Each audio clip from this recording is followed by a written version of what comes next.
Hello my dear students, आप सभी students का प्रभा पांडे क्लासेस में स्वागत है। स्टूडेंट्स, आज हम पढ़ेंगे इफ़ेक्ट्स ऑफ इलेक्ट्रिक करंट। इससे पहले वीडियो में मैंने आपको topics electric symbols for electrical components, electric circuit, circuit diagram और रेजिस्टेंस समझाए थे। आज इसी चैप्टर को कंटिन्यू करते हुए मैं आपको topics effects of electric current बता रही हूँ। So let's begin. सबसे पहले इलेक्ट्रिक करंट तीन तरह का इफेक्ट को प्रोड्यूस करता है।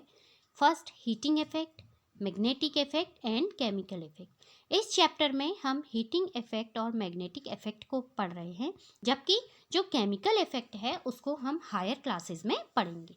So first topic is heating effect of electric current. Heating effect of electric current resistance से कंपेयर करते हैं। फोर्स ऑफ फ्रिक्शन को एक दूसरे के दोनों अपोज होते हैं। इसको जैसे हम अपने दोनों, अगर यदि हम हाथों को रब करें, अपने दोनों हाथों को जब हम एक दूसरे से रब करते हैं तो हमको उससे हमको वार्म मिलता है, गर्मी मिलती है। ये फ्रिक्शन के कारण होता है। जब हम दोनों हाथों को आपस में रगड़ते हैं तो ये फ्रिक्शन पैदा करता है, जिसके कारण हमको गर्मी मिलती है। इसी तरह से जब कोई इलेक्ट्रिक करंट किसी हाई रेजिस्टेंस वायर से, जैसे नाइक्रोम जो है आयरन, निकेल, क्रोमियम और मैग्नीशियम धातुओं से मिलकर बना होता है, इससे जब कोई करंट पास होता है तो वो उसकी जो एनर्जी, इलेक्ट्रिकल एनर्जी है, वो कन्वर्ट हो जाती है हीट एनर्जी में, जिसके कारण जो वायर है, रेजिस्टेंस जो वायर होती है क्रोमियम, वो बहुत ज़्यादा गर्म हो जाती है और जिसके कारण हीटिंग इफेक्ट ऑफ करंट पैदा होता है। अब इसी तरह से ये डिपेंड करता है, ये हीटिंग इफेक्ट ऑफ जो इलेक्ट्रिक करंट है ये वायर पे डिपेंड करता है, वायर की मटेरियल पर। ये किस तरह का वायर मटेरियल है, उसकी लेंथ पर और उसके थिकनेस, मोटाई पर डिपेंड करता है। बहुत सारे जो हम अपने घरों में इलेक्ट्रिकल अप्लायंसेस को यूज़ करते हैं, इलेक्ट्रिकल जो सामान को हम अपने घरों में यूज़ करते हैं, जैसे इलेक्ट्रिक आयरन, रूम हीटर और टोस्टर वगैरह को, ये हमारे हीटिंग इफेक्ट ऑफ करंट के प्रिंसिपल सिद्धांत पर ही काम करते हैं। इस तरह से जो अप्लायंसेस कंसिस्ट होते हैं, इसमें उनका जो रेजिस्टेंस वायर होता है उसको हम हीटिंग एलिमेंट कहते हैं और ये बहुत ज़्यादा गर्म हो जाता है, जिसके कारण इलेक्ट्रिक करंट प्रोड्यूस होता है। अब नेक्स्ट आता है इलेक्ट्रिक फ्यूज़। इलेक्ट्रिक फ्यूज़ एक ऐसी सेफ्टी डिवाइस, इसको हम सेफ्टी डिवाइस कहते हैं। सेफ्टी डिवाइस मतलब जो हमको सुरक्षा प्रदान करता है, सुरक्षा देता है। इलेक्ट्रिक के बहुत ज़्यादा फ्लो होने पर, जब बहुत ज़्यादा इलेक्ट्रिसिटी फ्लो होती है तो उसको फ्लो को रोकने के लिए हमको उससे सुरक्षा देता है, जिससे डैमेज हो सकता है और आग लगने का भी डर रहता है। तो ये इसी चीज़ से हमको इलेक्ट्रिक फ्यूज़ बचाता है। इलेक्ट्रिक फ्यूज़ एक पतला सा वायर से बनी होती है, जो या तो टिन या कॉपर वायर से बनी होती है और इसका जो मेल्टिंग पॉइंट होता है बहुत ही कम होता है। जब ये लो मेल्टिंग पॉइंट वायर जो है, जब थोड़ी सी भी हीटअप होने लगती है, गर्मी होने लगती है, तो वो ब्रेक हो जाती है, टूट जाती है, जिसके कारण उसका जो कनेक्शन है सर्किट से वो टूट जाता है और इलेक्ट्रिक फ्यूज़ हो जाता है। So now next topic is magnetic effect of electric current. Magnetic effect of electric current, जब हम किसी वायर को, किसी इलेक्ट्रिक करंट को जब हम किसी वायर में उसको पास आउट करते हैं, तो इलेक्ट्रिक जो करंट, जो कैरिंग वायर है, जो वायर में इलेक्ट्रिक करंट पास हो रहा है, वो एक मैग्नेट की तरह काम करता है और अपने चारों तरफ मैग्नेटिक फील्ड को प्रोड्यूस करता है। ये जो मैग्नेटिक फील्ड इसके चारों तरफ प्रोड्यूस होता है, इसी को हम magnetic effect of electric current कहते हैं।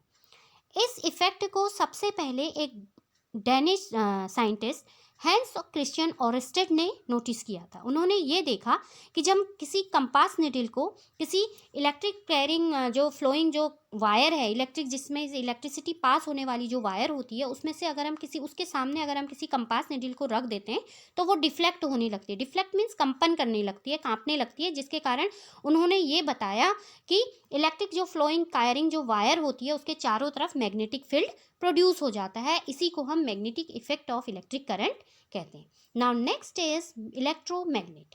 इलेक्ट्रोमैग्नेट, जब किसी आयरन के गुटके पर, आयरन गुटका मीन्स किसी आयरन बार के ऊपर यदि हम इंसुलेटेड कॉपर वायर को, किसी कॉपर वायर को बहुत बार जब लपेटते हैं, तो फिर उसके बाद जो उसमें से इलेक्ट्रिक करंट पास होता है वो मैग्नेट की तरह काम करता है, उसमें से मैग्नेट प्रोड्यूस होता है और एक मैग्नेट की तरह काम करने लगता है। इसी को हम इलेक्ट्रोमैग्नेट कहते हैं। इलेक्ट्रोमैग्नेट जो प्रोड्यूस होता है उसके कारण हम इलेक्ट्रोमैग्नेट हम जितना स्ट्रॉन्गर बनाना चाहें वो हम बना सकते हैं। कैसे? उसमें ज़्यादा से ज़्यादा जो कॉपर वायर है उसको लपेट के, उसमें जो इंसुलेटेड हम कॉपर वायर को लपेट रहे हैं उसको हम जितने ज़्यादा लपेटेंगे वो ज़्यादा ही मैग्नेटिक फील्ड को प्रोड्यूस करेगा। अब हमारे घरों में कुछ अप्लायंसेस हैं जैसे electric bell, fan, washing machine, इन सभी में हम इलेक्ट्रोमैग्नेट्स को यूज़ करते हैं। इसके अलावा इलेक्ट्रोमैग्नेट्स का यूज़ क्रेन्स में भी होता है। क्रेन्स जो बहुत ज़्यादा हैवी लोड्स को उठाने के काम आता है। और इसके अलावा जो मेटल स्क्रैप होते हैं, मेटल स्क्रैप मीन्स जो आयरन मेटेलिक जो कचरा होता है या मेटल का जो पीसेज होते हैं उनको अलग करने के लिए भी हम इलेक्ट्रोमैग्नेट का इस्तेमाल करते हैं। Now next topic is electric bell. Electric bell magnetic field of electric current के प्रिंसिपल पर काम करती है। ये इलेक्ट्रोमैग्नेट से बनी होती है। इसका कंस्ट्रक्शन कैसे बनता है, ये कैसे बनाई जाती है?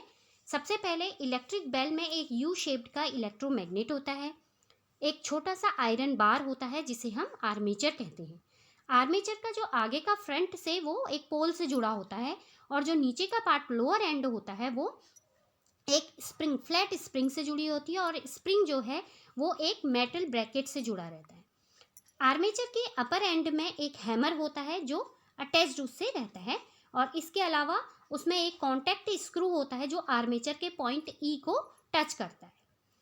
मेटल गोंग जो है वो हैमर के सामने रखा जाता है, जिससे मेटल गोंग जो है एक मेटलिक कटोरे की शेप का होता है, बाउल शेप के एक मेटल होता है जिसको हैमर के आगे रखा जाता है। इस तरह से ये सारे जो पार्ट्स हैं इलेक्ट्रोमैग्नेट को कनेक्ट किया जाता है बैटरी के साथ, एक पुश बटन स्विच के साथ और आर्मेचर के सर्किट में ये सारे एक साथ जोड़े जाते हैं। इस तरह से इसका कंस्ट्रक्शन रेडी हो जाता है।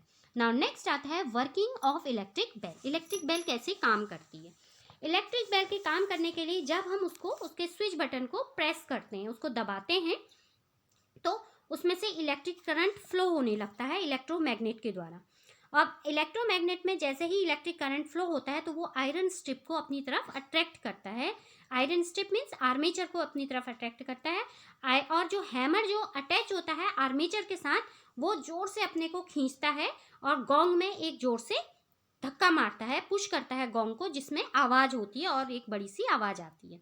इस तरह से फिर जब इलेक्ट्रोमैग्नेट जब फिर उसको पीछे हो, जब वो स्विच ऑफ हो जाती है तो वो अपनी पुरानी पोजीशन में आ जाता है। उसका जो टच होता है हैमर के साथ वो कट जाता है, स्क्रू जो होता है वो हट जाता है और सर्किट ब्रेक हो जाता है, सर्किट अपनी कंप्लीट नहीं होता। इस तरह से इलेक्ट्रोमैग्नेट अपना जो मैग्नेटिक पावर है वो लूज कर देती है।